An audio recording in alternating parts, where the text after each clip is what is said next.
Me preguntaban hace unos días por qué, quién no implementa o simplemente sí implementa la Agenda 2030. Yo dije, todo el mundo lo implementa, la implementa a su manera, si todos firmaron. Es que se trata de una agenda oficial que firmaron, ¿no es cierto? Todos somos miembros de las Naciones Unidas y firmamos una cosa. Aquí no hay cuestión de yo decido implementarla o no, si es una persona del común que no sé, que está ocupada con otras cosas, ¿no es cierto? Y solo ves las noticias de en passant, como se dice en francés, ve a un Biden vigoroso, ¿no es cierto? Ve a un Biden común y corriente. ¿Ve? Lo que pasa es que tú no verás en los grandes medios, ni en el monopolio mediático, las caídas la caída les tocó presentarla, esta es la última, porque era demasiado clara, pero la cantidad de distracciones, el personaje, no sé, hay muchos, ya hay gente, ya hay varios que uno no sabe si se le da lástima del personaje o si no, cuán consciente está de que está siendo básicamente utilizado y puesto ahí. La prueba es fehaciente de que la agenda de Petro, sí, hay dos agendas concomitantes, la agenda y los favores que debe a su grupo de base, Foro Sao Paulista, ¿no es cierto? A los Lula, a Maduro, pues, que no sé si le debe nada, pero ahí se están entendiendo muy bien, etcétera. La agenda, y lo estamos viendo de manera cinética, el debilitamiento de los Estados Unidos en muchos respectos, económico, ni hablar, social, cultural, ¿cierto? Han atacado a Estados Unidos por muchos frentes, y atacando a Estados Unidos atacan a la sociedad occidental. Suscríbete a nuestro canal cliqueando en el botón rojo y en la campanita de activar todas las notificaciones para no perderte ninguno de nuestros programas e investigaciones exclusivas. Muy buenas tardes, muy buenos días o muy buenas noches, depende de dónde nos están mirando. Hoy tengo el placer de traerles un entrevistado de primerísimo nivel, que me lo han estado pidiendo hace mucho tiempo, pero bueno, por fin hemos logrado coincidir. Me refiero a Omar Bula Escobar, un experto en geopolítica internacional, profesor en administración de empresas con un MBA en UNCET, especialista en management corporativo y negociación estratégica de la Universidad de Harvard, alguien que trabajó durante más de 20 años en las Naciones Unidas, en misiones en Europa, Oriente Medio, África, América Latina, y que ocupó el cargo de representante de la ONU en Senegal. En 2018 fue seleccionado entre los 100 expertos en geopolítica más influyentes del mundo por la firma británica Richtopia. Actualmente es profesor de varias universidades y dicta conferencias sobre management y política internacional. Lo hemos visto en RCN, en NTN 24 y también tiene su propio canal de YouTube que estará enlazado aquí para quien quiera seguirlo. Es un placer darle la bienvenida a nuestro canal, Omar. Primera vez y esperamos que no sea la última. No, Nicolás, muchísimas gracias por la invitación. Un placer poder estar contigo. Yo sé que vamos a tener un intercambio muy fructífero. A tus órdenes. Lo primero que le quería preguntar es, con epicentro en Colombia, con todo lo que está ocurriendo y el escándalo que azota a la coalición o ex coalición de gobierno de Gustavo Petro, ¿qué ha pasado en América Latina como para que hace tan solo unos meses pareciera haber una ola roja expansiva con gobiernos de izquierda elegidos en Chile, en Perú, en Argentina, en Brasil, en Colombia por primera vez, en México, y ahora de repente hay una crisis sistémica? Porque Castillo está preso, Boric con récord de impopularidad, la Argentina en su peor crisis en décadas, y ahora pasa lo que pasa con Gustavo Petro a menos de un año de gobierno. Sí, yo creo que, como dices, una ola. Ahora hay olas más largas y olas más cortas. Hubo ya una ola a principios de siglo. La primera gran ola que fue realmente un tsunami, si hablamos de Venezuela, porque arrasó con Venezuela. Empezó con Hugo Chávez. Y las cosas fueron cambiando para llegar a esta segunda ola, porque cambió el escenario internacional, cambiaron las fuerzas, los poderes. Si recordamos cuando Chávez, por ejemplo, cuando Chávez estaba en el poder en sus principios, la China era un país que hasta ahora estaba despegando económicamente, había comenzado su despegue en la década de los 90, pero no tiene nada que ver con la China de hoy. Eso solo para ilustrar el cambio enorme en el escenario en el cual se da la ola roja de hoy. ¿cierto? Hay nuevos poderes, hay una guerra entre Ucrania y Rusia, hay nuevos intereses en juegos, hay una agenda occidental muy marcada y más intensa que nunca. O sea que esta ola roja se da primero que todo en un nuevo contexto. ¿Cuánto va a durar? El gran problema es que, como todos los continentes, América Latina se vio muy afectada económicamente en los últimos años a raíz de la pandemia y otras cosas. Y resurgir de esa crisis, uno lo han hecho mejor que otros, pero ni siquiera los países europeos, además por otras condicionantes como las que mencionamos, nuevas guerras, etcétera, han podido resurgir. Estados Unidos tampoco. Y en un momento dado yo creo que el pueblo lo siente. Hay un momento dado en que ya el límite está en el momento en que el pueblo lo siente. A pesar de una manipulación extrema de todos los sistemas electorales y a pesar de que esta ola roja, a mi modo de ver, su legitimidad es cuestionable precisamente por esos aparatos electorales tan poco fiables del presente. Me imagino que hay algún apoyo popular, pero ese poco apoyo popular que hay, el verdadero, el legítimo, el genuino, se va erosionando a medida que la situación se empeora. Y, como digo, ya golpeados por la pandemia, estos gobiernos no han contribuido a que la situación mejore en ningún respecto, ¿no es cierto? Y Argentina es un caso flagrante, sin lugar a duda. Venezuela es un caso eterno, y pues esperemos que no sea eterno, pero por lo menos que va a durar mucho tiempo, muy desafortunadamente, porque la situación es demasiado precaria.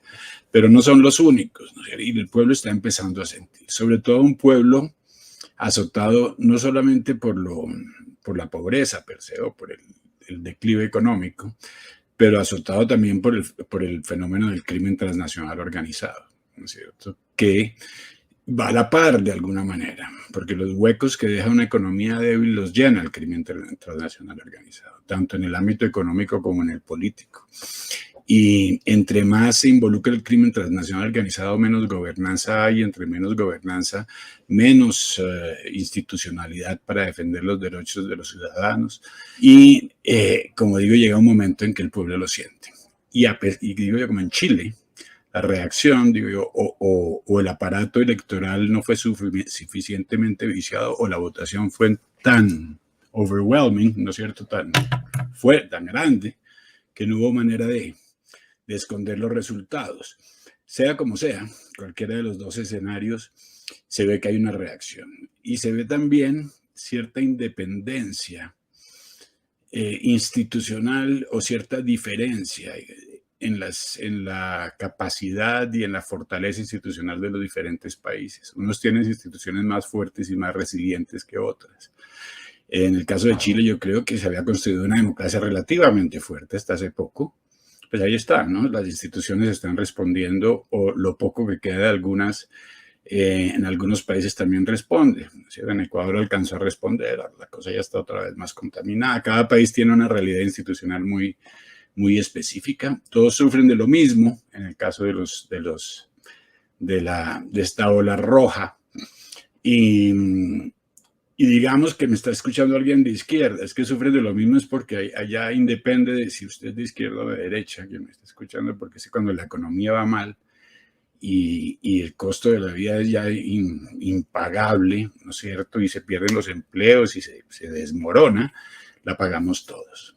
Hay algunas diferencias que uno observa entre lo que fue la primera ola, si se quiere, esa marea, ese tsunami bolivariano, ese eje constituido por Chávez, con Evo Morales, con Rafael Correa y con distintos gobiernos más o menos aliados, como podría ser el de Kirchner, como podría ser hasta cierto punto el de Ollanta Humala en Perú, como lo es el de Ortega que sigue en pie, y lo que vemos ahora con Petro, Boric. ¿A qué me refiero? Por ejemplo, la relación con los Estados Unidos.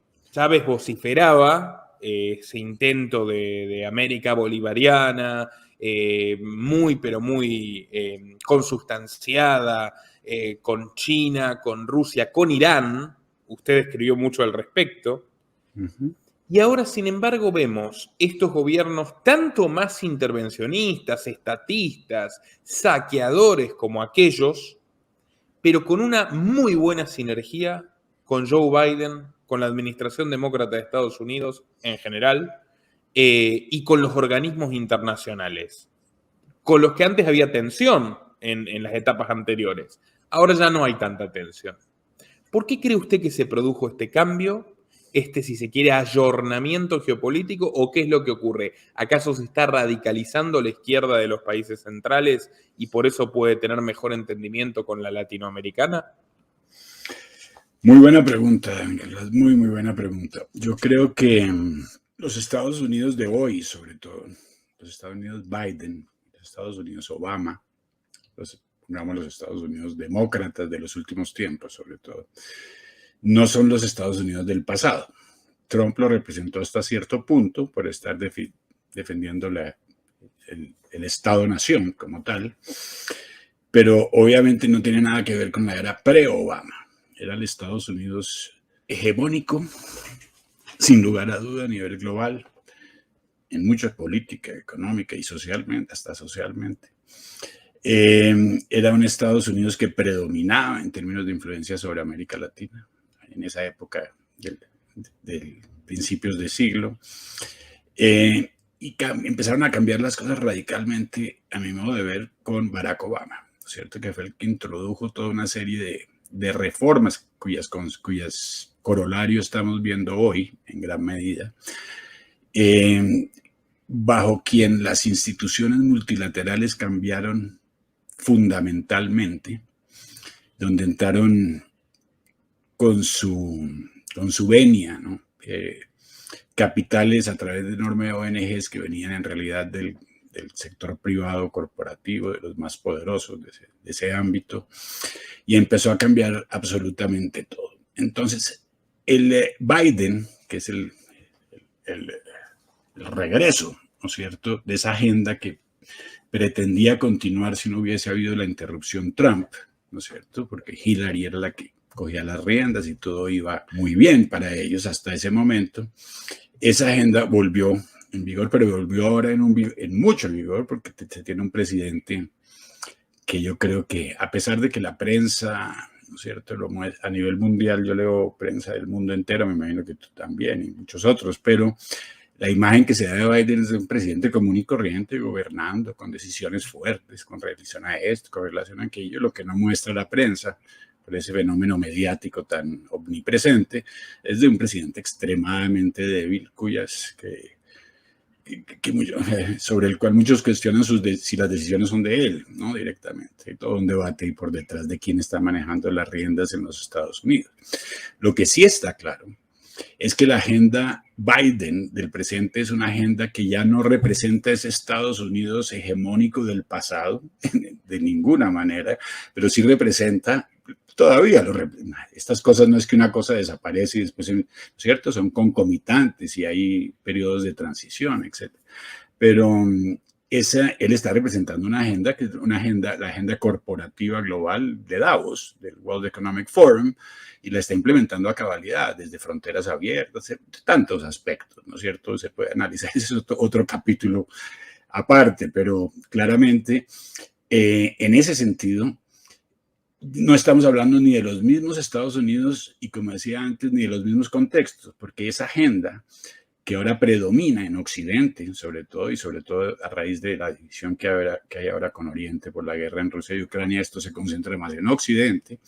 Esa agenda que predomina en Occidente garantiza relaciones buenas con las naciones, ¿no es cierto? Garantiza relaciones buenas con las naciones, porque, perdón que se me cerró esto aquí, garantiza porque estamos hablando de otro ámbito, un ámbito además filtrado por las Naciones Unidas, por ende suena muy multilateral, muy, ¿no es cierto?, de consenso colectivo, es decir, que es otro ámbito de entendimiento. No es ya el entendimiento, sí lo hay, no deja de haberlo entre Estados Unidos y sus partners en la región, pero también sabemos que ha perdido enormemente terreno en la región y que belatedly, de manera muy tardía, está tratando de recuperarlo, sobre todo a raíz de esa gran división mundial que se está dando en nuevos bloques. O sea que no me extraña que se mantenga una relación con Estados Unidos en este momento, dada la naturaleza del gobierno actual de los Estados Unidos, ¿sí? cuya agenda es híbrida, ¿no es cierto? Es híbrida en la medida en que todavía tiene algunos de los intereses del pasado todavía priman, sobre todo el de no perder el poder en la región, ¿no es cierto? ¿Cómo se traduce esto? No perder el poder es otra cosa, pero el big title, ¿no es cierto? El título grande es no perdamos poder, allá están China y Rusia. Pero también es otra agenda que está ahora, ¿no es cierto? Ahora overlapping, que está sobrepuesta y que implica nuevas afinidades, ¿no es cierto? Me preguntaban hace unos días por qué quién no implementa o simplemente sí implementa la Agenda 2030. Yo dije, todo el mundo la implementa a su manera, si todos firmaron. Es que se trata de una agenda oficial que firmaron, ¿no es cierto? Todos somos miembros de las Naciones Unidas y firmamos una cosa. Aquí no hay cuestión de yo decido implementarla o no, si es un programa mucho. Y además no entró como una cosa impuesta, ¿no? Entró como de los procesos de asesoramiento de las Naciones Unidas, las naciones en un nuevo marco de desarrollo y de salvar el planeta, ahora con una cantidad de nuevas cosas. El hecho es que de lo que se trata es de cómo se implementa esta agenda, ¿no es cierto? Y en el cómo se implementa esta agenda es que puede haber eventualmente o hay, ¿no es cierto?, una relación más directa con los Estados Unidos, que está manejando la parada, que sea Biden o no, pero por lo menos todavía está liderando esa agenda, como digo yo, más occidental, que tiene muchas aristas, obviamente. Entonces, sí, están tarde. China y Rusia están muy avanzadas. China ni hablar, ¿no es cierto? China ni hablar. China ya es el primer socio comercial de Sudamérica y el segundo de la región como un todo. China tiene, hay muchos países endeudados con la China, casi la tercera parte de la deuda del Ecuador es con los chinos, y podríamos seguir hablando de la China y su influencia, puertos, infraestructura, préstamos, etcétera, lo que ha hecho en el África, pero de otra manera en América Latina, pues con otro estilo, digamos, pero lo está haciendo acá. Panamá, etcétera, el canal, es una historia muy larga. Y Rusia, ni hablar. Rusia ya tiene pues muchísimos aliados naturales por el Foro de Sao Paulo y sus aliados de antaño. Y es interesante remarcar esto. Los aliados naturales de Rusia son los más rabiosos izquierdistas de América Latina. Total. Sí, hay unas cosas, porque además Rusia aprovecha, muy buen punto, aprovecha esas alianzas, pero ya la ideología, ¿no es cierto? Son apoyos políticos de realpolitik, ¿no? De facto, por intereses más que por ideología. Ya hoy en día hay algunos que todavía, como el presidente Petro, están en el romance del antiimperialismo del pasado, y eso nos afecta mucho porque son un revuelto, en el caso de Colombia, un revuelto de agendas, ¿no? Una especie de reminiscencia del pasado, de su pasado de guerrillero, me imagino, de Petro, ¿no es cierto?, en que se luchaba contra el imperio el imperio sigue siendo el imperio, pero primero, como dijimos, ya perdió mucha influencia sobre la región. Y hay otro imperio que se llama China, si se trata de imperios. Entonces, claro. O sea que estamos como en otra, ya es como hora de actualizarse. Entonces, si nos ponemos además de desgobernar en el presente y traer agendas del pasado para desgobernar aún más, la cosa es muy, muy, muy grave. Además se producen incongruencias curiosas. Un día está haciendo una semblanza del pensamiento, llamémosle, indigenista junto a Francia Márquez, y luego está recibiendo la orden de Isabel la Católica en España con Sánchez, muy contento. Ahí tienes las dos, ahí tienes una mezcla de agendas muy curiosa, ¿no es cierto? Porque Petro le responde, hoy estaba pensando, subió al poder haciéndole favores a tantos, no le puede pagar tantos favores, entonces no va a poder gobernar, uno no puede gobernar si le debe todo a los del clima, a los del Foro de Sao Paulo, a todo el mundo, a la mafia, y a cómo le responde a todos. Tendrían que ser los intereses afines entre ellos y no creo que haya intereses afines. En este momento hay una buena parte de la oposición encabezada por Fico Gutiérrez pidiéndole la renuncia y desde su propia coalición amenazándolo con hablar y mandarlo a la cárcel. Uno no terminaría de entender por qué, si por la financiación espuria, si por algún tipo de irregularidad electoral. El fiscal general de Colombia, eso llamó mucho la atención, enviando a su familia al exterior por miedo a represalias por estar investigando a Petro y a su familia, ¿no? Con su hijo que se rodeaba de narcotraficantes, su hermano también. ¿Qué nos podría contar de lo que es este convulsionado instante en la política colombiana? Como digo, yo, como decía al principio, antes de que se cumpla un año de gobierno de Petro, realmente el hombre que prometía el cambio con su Colombia humana parece que está cambiando él o lo van a cambiar muy pronto, ¿no? Al menos desde fuera se ve Sí, así. el cambio se está dando, pero hay cambio para bien y para mal. Estamos viendo un cambio como anunciado de alguna manera, pero no hasta a tal punto. Teníamos un precedente de su alcaldía de Bogotá. Yo no sé por qué la gente no tuvo eso, entre muchas otras cosas, ¿cierto? Pero uno sí tiene en cuenta la experiencia de gobierno, además de su ideología y sus etiquetas y sus discursos y su papel como oposición, ¿no? ¿Qué hizo cuando gobernó? Y en Bogotá no fue un éxito, pues están pasando muchas cosas en Colombia, muchas, pero lamentablemente, creo que lo mencionamos antes cuando hablamos, te lo mencioné antes cuando hablamos, es tanta la convulsión interna que poco está pasando a nivel de real gobernanza, ¿no es cierto? Estos países se van estancando por eso. Así pasó en Venezuela. Eran tantos los escándalos de corrupción porque la había y porque de alguna manera se generan estas alianzas nada ortodoxas con el crimen. Eso no genera estabilidad en la mente de nadie, con un mínimo de lógica, ¿no es cierto? Como digo, el pago de tantos intereses, una cantidad de reformas simultáneas. De alguna manera aquí en Colombia la institucionalidad se presentó, te digo yo, hay raíces, ¿no es cierto? No digo que yo creo que está muy deteriorada, pero las hay. Está el fiscal, por un lado, algunos partidos que se han opuesto de partes de sus reformas, etcétera. Sí hay una dinámica ahí de gobierno, pero muy, muy tímida comparada a la atención del país y de la prensa, ¿no es cierto?, sobre estos temas que llegan casi a temas de cocina en algún momento, ¿no es cierto? Eso no solo distrae al país de lo que verdaderamente está pasando, ¿no es cierto? ¿Alguien sabe, por ejemplo, cuál fue la posición de Colombia ahora que hubo una reunión de la OMS en cuanto al tratado de la pandemia? Eso se estaba dando mientras que lo de la empleada y lo de la niñera. Entonces, eso pasa en estos países y la prensa contribuye de manera enorme, porque no solo porque le conviene, porque vende más, porque además inclusive muchos periodistas ni siquiera saben lo que está pasando por fuera del país.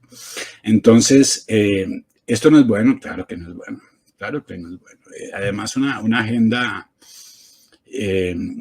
totalmente inadecuada en muchos sentidos, ¿no es cierto?, en términos de prioridades. La prioridad de Colombia, y no lo ha sido desde hace mucho tiempo, desafortunadamente, es el enorme problema de la droga. Somos el primer exportador de cocaína, pero es que, ¿qué más queremos? Ya tenemos la medalla, nos la pusieron, ¿no es cierto?, en el stand.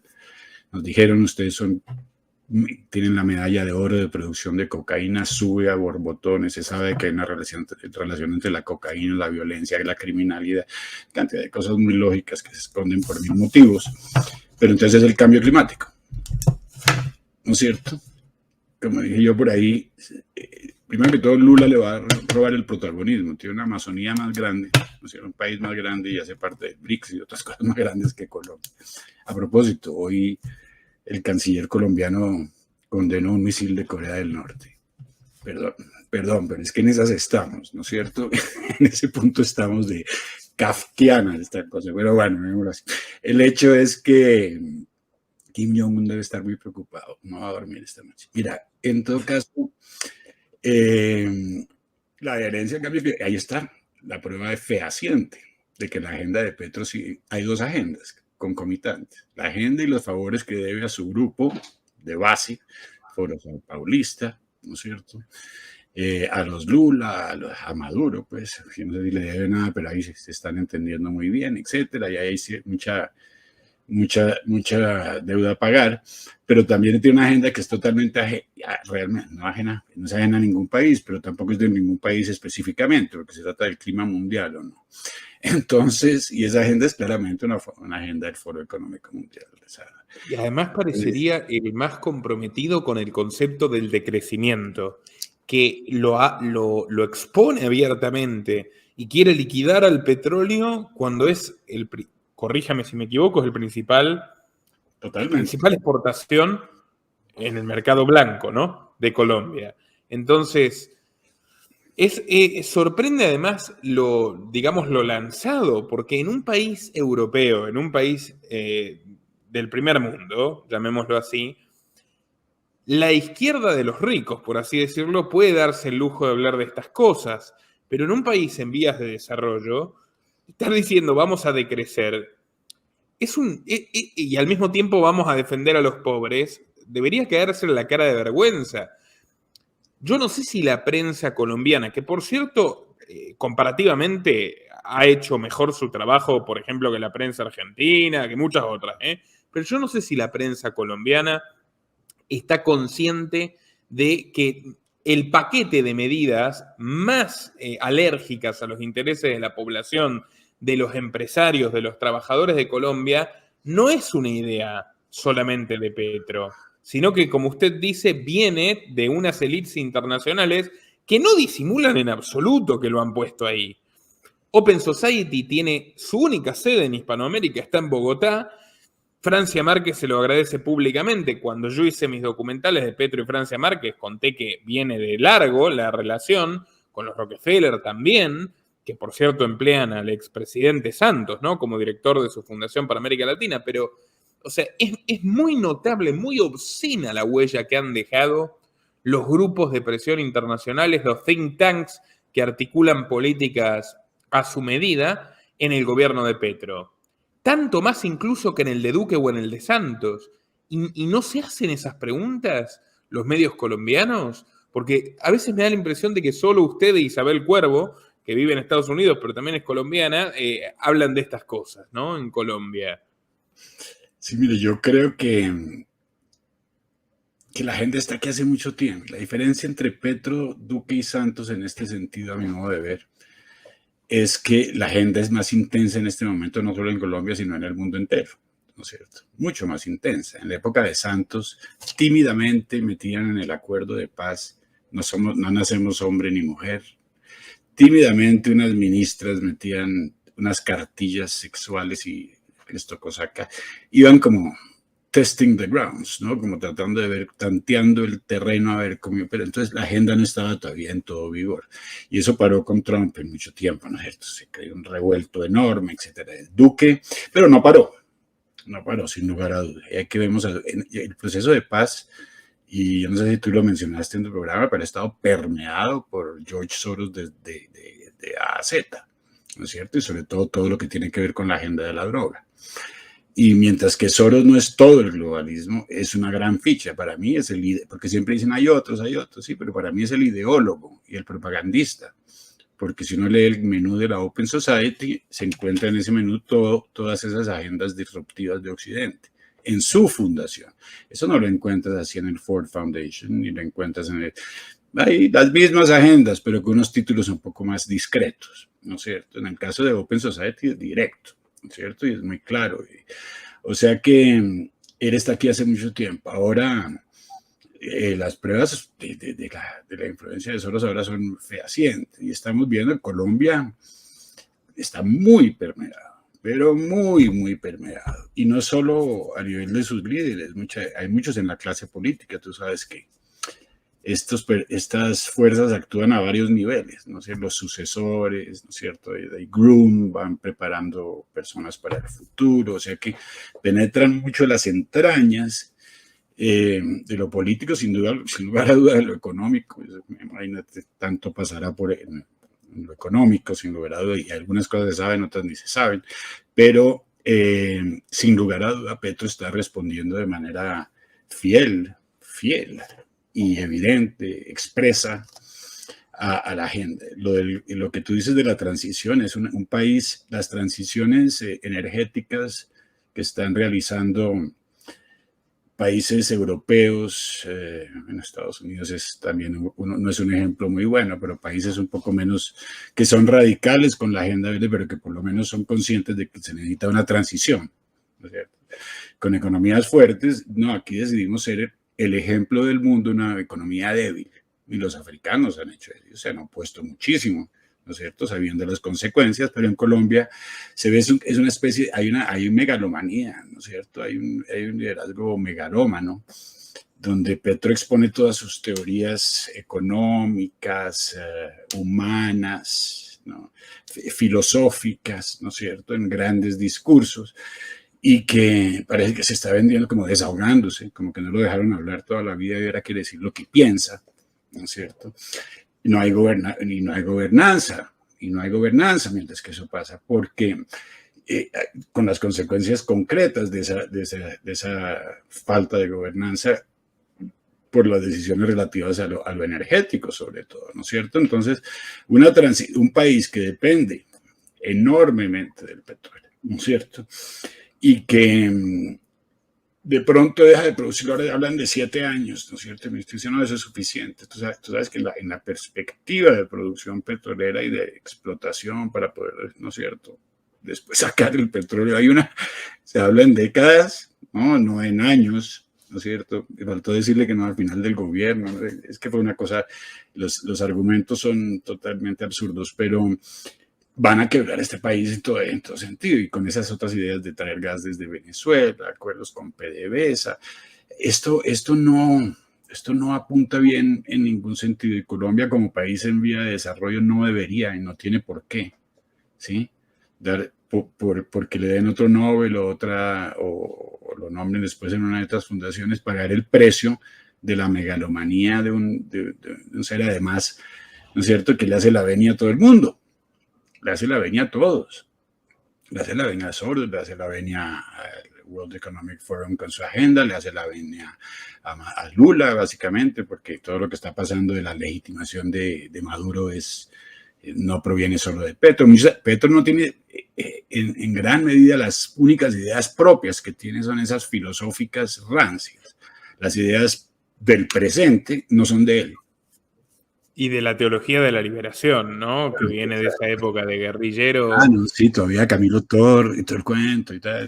Pero a mí me gustó mucho hacer la biografía de Petro en su momento, porque uno observa, está personificada la evolución de la izquierda más radical, o involución, si se quiere, de la izquierda más radical. Un guerrillero que, amnistiado por un gobierno, llamémosle centrista, ¿no?, con sus propios problemas de corrupción, el de Ernesto Samper, se va a Bruselas a aprender de primera mano globalismo cuando nace la Unión Europea, que es a lo que se dedicó, porque todos los testigos coinciden en eso. Ni lo veían en la embajada colombiana, donde lo pusieron de secretario de Derechos Humanos a un guerrillero, lo cual tiene su gracia, ¿no? El tipo se la pasaba en el Europarlamento mirando cómo se construía la Unión Europea y enamorándose, llamémosle, de el verdadero socialismo del siglo XXI. Porque el socialismo del siglo XXI de Chávez, bueno, es una burda copia de retazos cubanos, soviéticos, etc. Pero el verdadero socialismo, el eficiente, es el que se cuece ahí, ¿no? Totalmente, sí, es de una ortodoxia bárbara. Ese socialismo, sí, como decía, rancio, ¿qué otro calificativo le damos? Pero eso es muy dañino, y lo vemos en muchos sentidos cuando dice sus críticas al capitalismo, ¿sí me entiendes? Hoy en día ya estamos hablando de capitalismo de las partes versus capitalismo de los accionistas. Las economías han evolucionado, ¿no es cierto? Pero las críticas al capitalismo que parecen, uno podría poner la película en 1975 y parece que Petro estuviera hablando, ¿no es cierto? Es anacrónico el discurso. Y eso no sirve, como te digo, anacrónico en todo ese discurso del socialismo del pasado y totalmente ajeno a las ideas del presente que le fueron impuestas, a las que sigue porque lo pusieron ahí, lo pusieron en el poder, los unos y los otros, ¿no es cierto? Tanto los del Foro San Paulistas como los del Foro Económico Mundial. O sea que él tiene que... Y eso no, esta mezcla no da megalomanía, más dos intereses, ¿no es cierto? Tienes tres pilares ahí que no hay matrimonio posible, ¿no es cierto? Ni por... Creo que es un retrato fidedigno el que usted ha dado de Petro, es un retrato fidedigno también que aplica para el gobierno de Fernández y Kirchner en la Argentina, el actual, para el gobierno de Boric en Chile y para el gobierno de López Obrador, pero sin duda. Sin duda. Y es más, si me apura, también para el de Sánchez y Podemos en España, donde tienen esta especie de esquizofrenia ideológica y tienen varias izquierdas conviviendo entre sí. Y lo único de lo que uno puede estar seguro es que no van a resolver en favor de la libertad ni de la prosperidad del pueblo, ¿no? Pero lo demás está garantizado. Quería hacerle una breve pregunta. Hay una cosa mágica que hace el World Economic Forum, que todos los que se le arrodillan y siguen su agenda, a todos los hace sentir importantísimos, y a todos los hace sentir el más importante. Entonces, Petro se siente el más importante, Sánchez se siente... Quería su propio stand en Davos. Sí, ¿no es cierto? Todos están sirviendo, pero ese respaldo tan grande, ¿no es cierto? Y además a todos los, de alguna manera los premian, ¿no? De alguna manera, entonces cada uno cree que es el líder, ¿no? Que él está liderando. Y luego los desechan. Totalmente, sí. Un maquiavelismo muy inteligente, ¿no? Jugar con los egos de esas pequeñas criaturas. ¿Cómo ve la derrota atroz que ha tenido la izquierda española en las elecciones autonómicas y municipales, que han forzado al adelanto? ¿No le parece curioso que Sánchez, ya se esté hablando de que Sánchez está preparado para mudarse a la OTAN? Es increíble, o sea, los desechan los votos y ya se reciclan en estos organismos internacionales de inmediato. Totalmente, ellos aprovechan obviamente, ¿no es cierto?, el hecho, y eso lo hacen con todo, sí, efectivamente. Mira, lo de España, muy alentador sin lugar a dudas, no puedo decir que no sea alentador, no creo que sea un regreso del Jedi, ¿no es cierto?, de la derecha, así en general, a Europa, ¿no es cierto?, son contramovimientos muy, muy, muy valiosos, me parece a mí. Si se da en España, sí, tiene valor tanto en términos de simbólicos para América Latina como para Europa también, ¿no es cierto? España, por lo que no he estado en España ya hace algunos años, pero por lo que me cuentan es un showcase, ¿no es cierto?, del globalismo en su máxima expresión, de todas sus agendas. Y no hay que estar allá para verlo, ¿no es cierto? Los discursos de sus ministros, ¿no es cierto? Un radicalismo de la agenda globalista que, como viví en un momento dado, le toca a la gente. Yo creo que la fuerza de la resistencia en todo esto, de alguna manera la ofrecen ellos mismos por lo absurdo de muchas de sus propuestas, ¿no es cierto? Fuera de todo sentido común y de toda lógica. Y en el momento en que lo absurdo se impone, empieza a como dice, empieza a tocarnos a nosotros en lo personal, ¿no es cierto? Nuestros valores, nuestro empleo, nuestra vida. Cuando eso toca al ciudadano, estas agendas van tan rápido, ¿no es cierto?, que tratan de desestructurar a Occidente. En el caso de España, mucho más rápido, una velocidad todavía más grande. La reacción es proporcional, ¿no es cierto? España tiene la ventaja de tener a Vox, sin lugar a duda, algo más institucional en términos de oposición, ¿no es cierto? Y más oposición que pueden ser criticados también. Entonces, todos estos movimientos pueden tener críticas en cuanto a no su legitimidad, pero ahora sí hablemos de sostenibilidad en el tiempo, en el caso de Vox, etc. Algunos dicen que los otros vuelven, que son olas simplemente, pero vemos la oposición de Estados Unidos, por ejemplo, los republicanos totalmente divididos, la mitad trabajan es para el otro lado, o sea que yo creo que hay que darle el valor que merece la victoria de Vox en España. ¿Usted cree que en Estados Unidos hay una facción republicana muy significativa, como por ejemplo Bush, que hizo campaña abiertamente por Hillary Clinton, luego por Biden, etcétera? ¿Pero cree que hay una facción todavía muy significativa que opera en favor de los demócratas? Sin lugar a duda, sin lugar a los que llaman allá los rhinos, ¿no es cierto? Pero los rinocerontes, les dicen allá, sin lugar a duda. Y yo creo, y se ve el hecho de que el sistema actual, el que está en el poder, ha cooptado a muchísimos, tanto de izquierda y de derecha. Y lo vemos muchísimo en el Partido Republicano. Realmente las ideas nacionalistas, realmente, que defienden a la nación, están en boca de, si uno puede contar senadores con los dedos, qué pena, ¿no es cierto? Que lo defienden de manera genuina y auténtica. ¿No es cierto? No los Mike Pence que están por ahí en la mitad, ni hablar de los Romneys que están del otro lado, ¿cierto? Si estamos hablando de Ron Johnson, ¿no es cierto? En Rand Paul, etcétera, etcétera, de personas que realmente se han opuesto al sistema, e inclusive un demócrata como Kennedy, que tenemos ahora sorpresivamente. Pero sin lugar a duda, la contaminación, ¿sí? De lo que yo diría es el ya casi de facto, una gobernanza proxy de parte del corporate power, obviamente en Estados Unidos, va mucho más allá de la línea partidista y cubre una gran parte, a mi modo de ver, de lo que es el establishment republicano. ¿Sí? Usted que estudió en los Estados Unidos, ¿considera, como algunos lo han definido, incluso politólogos norteamericanos, que hay más plutocracia que democracia en Washington? Sí, el fenómeno actual de poder, y yo creo que eso es de suprema importancia, entender que mientras que el poder económico siempre ha estado por definición en el sector privado, ¿no es cierto? Ese sector privado multinacional y global ha decidido actuar en el ámbito de lo público y de lo político, de manera asertiva y de manera directa, ¿no es cierto? Y vemos cómo lo privado se está tomando lo público. Y vemos que en términos de poder, si lo queremos cifrar, tenemos ahora grandes corporaciones que entre 3 o 4 de ellas tienen presupuestos más grandes que los Estados Unidos, ¿no es cierto? La Big Three, por ejemplo, ¿no? El BlackRock, Vanguard y State Street, entre ellos 26 trillones de dólares. Estados Unidos tiene 21, para ponerlo en proporción, ¿no es cierto? Eso tiene que entender a la gente, porque además este sector corporativo internacional penetró los gobiernos, así es que Biden responde mucho de esto.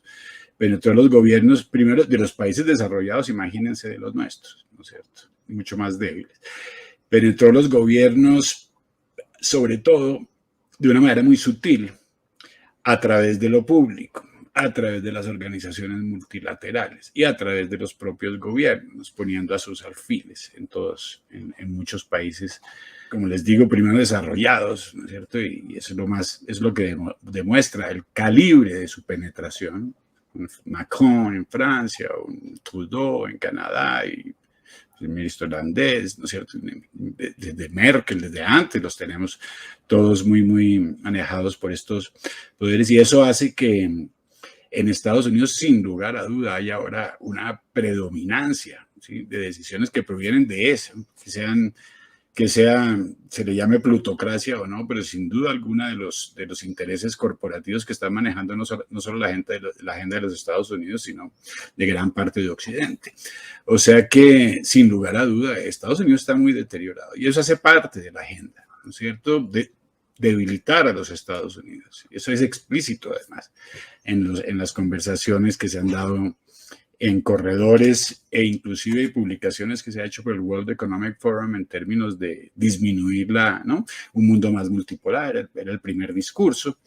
Más multipolar era básicamente descentralizar ese poder o centralizarlo de una nueva manera con base en eso. La agenda, y lo estamos viendo de manera cinética, el debilitamiento de los Estados Unidos en muchos respectos. Económico, ni hablar, social, cultural, ¿cierto? Han atacado a Estados Unidos por muchos frentes. Y atacando a Estados Unidos atacan a la sociedad occidental. ¿Usted se imagina el regreso de Donald Trump en las elecciones presidenciales del año próximo? ¿O es algo que hay grupos que no están dispuestos a permitir? Pues yo creo que Trump tiene mucha fuerza, sin lugar a dudas. Es una pena que haya todas esas divisiones internas, DeSantis, Trump, eso no ayuda. O sea, definitivamente a una oposición más en bloque. Pero vamos a ver qué pasa. Yo creo que si ya lograron destronar a Trump, a Bolsonaro, ¿no es cierto? Ellos no van a entregar el poder así de fácil ni dejarse sorprender como se dejaron sorprender en la primera elección de Trump, ¿no es cierto? Ellos han avanzado mucho definitivamente, y mientras que todo es posible, porque es que hoy en día pasan unas cosas totalmente imprevistas de todo tipo y en todas partes, que pues yo dudo sinceramente, y no es por no darle esperanza a la gente, ¿cierto? Porque ahí es posible que de manera orgánica ese fenómeno Trump tome dimensiones y hay otras cosas cambiando en el ámbito de los medios, ¿no es cierto? Ahora Musk ayudando a los que no salen en el mainstream media, esas cosas que uno crea que Musk está con ellos, no me meto en ese debate, pero hay ciertas aperturas que se están dando y se pueden dar más, ¿no es cierto? Hay cierto cansancio también en Estados Unidos de esas mismas agendas como lo hubo en España, que lo mencionábamos ahora, ¿no es cierto? Porque están yendo a extremos. Esto de las intervenciones quirúrgicas de los niños, la agenda LGBT.